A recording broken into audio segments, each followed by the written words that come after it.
আসন্ন ত্রয়োদশ জাতীয় সংসদ নির্বাচনে দলীয় প্রার্থীদের প্রচারণা সুশৃঙ্খল করতে ৭ দফা কঠোর নির্দেশনা জারি করেছে বাংলাদেশ জাতীয়তাবাদী দল। রোববার রাতে বিএনপি নির্বাচন পরিচালনা কমিটির চেয়ারম্যান নজরুল ইসলাম খান স্বাক্ষরিত এক বার্তায় এই গাইডলাইন প্রদান করেন। আগামী ২২ জানুয়ারি থেকে দেশজুড়ে নির্বাচনী প্রচারণা পুরোদমে শুরু হতে যাচ্ছে। এবারের নির্দেশনায় সবচেয়ে উল্লেখযোগ্য বিষয় হলো নির্বাচনী প্রচারণায় কোনো ধরনের পোস্টার ব্যবহার করা যাবে না। এছাড়া প্রচারণা ও ভোট গ্রহণের সময় ড্রোন ওড়ানো সম্পূর্ণ নিষিদ্ধ।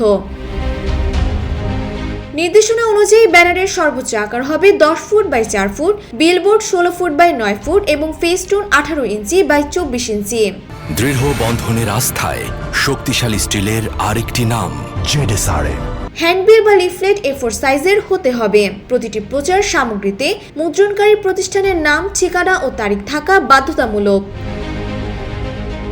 বিলবোর্ড ও সোশ্যাল মিডিয়া বাদে সব ধরনের ব্যানার, লিফলেট ও ভোটার স্লিপ অবশ্যই সাদা কালো হতে হবে। প্রার্থীরা তাদের প্রচারপত্রে নিজের ছবির পাশাপাশি শুধুমাত্র বর্তমান দলীয় প্রধানের পোর্ট্রেট ব্যবহার করতে পারবেন। এছাড়া কোনো প্রার্থী একটি নির্বাচনী এলাকায় ২০টির বেশি বিলবোর্ড স্থাপন করতে পারবেন না।